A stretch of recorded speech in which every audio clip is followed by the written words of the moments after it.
Rahim. This is Masood here and welcome back to my channel Learn English with Masood. Students, look at the best presentation of English paper part 1.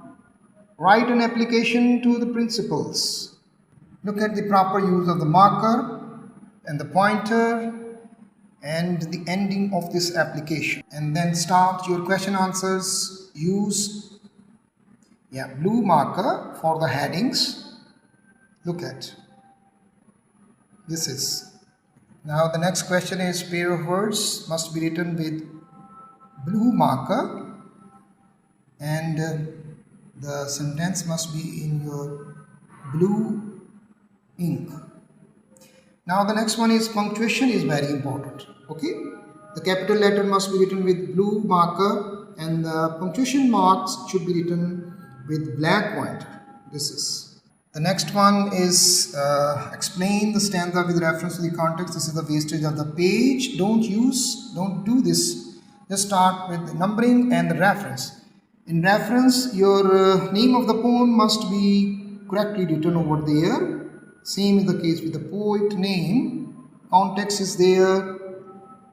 And then you can write explanation. And if you want to write any quotation within the passage, it must be like this. Okay, with blue marker. Look at the quotation. Behind every happy child is a struggling father.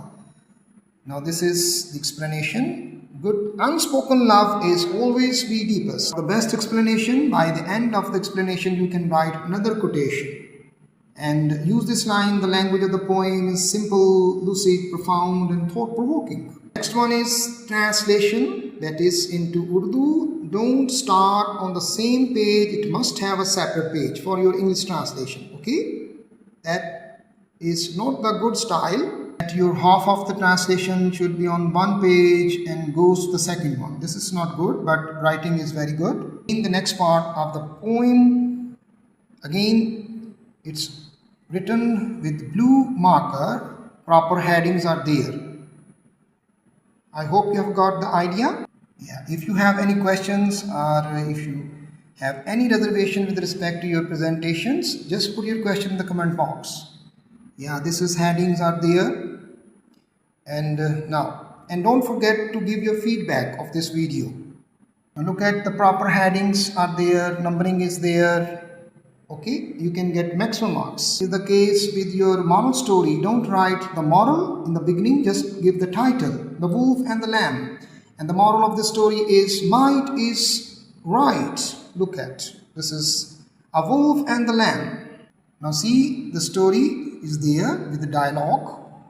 And at the end of the story, you can write the moral. Now see, this is another story with a dialogue, and dialogue must be written in blue with blue marker. My master, if the water is muddled there, I'm not the cause.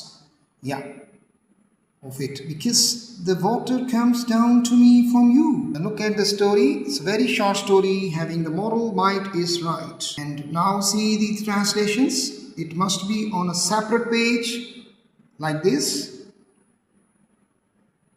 Some of the words can be highlighted with blue marker, but don't overwrite. Beautifully written over there. So this is a best presentation, and if you have any questions, put your question in the comment box. And don't forget to give your feedback on this video. Thank you.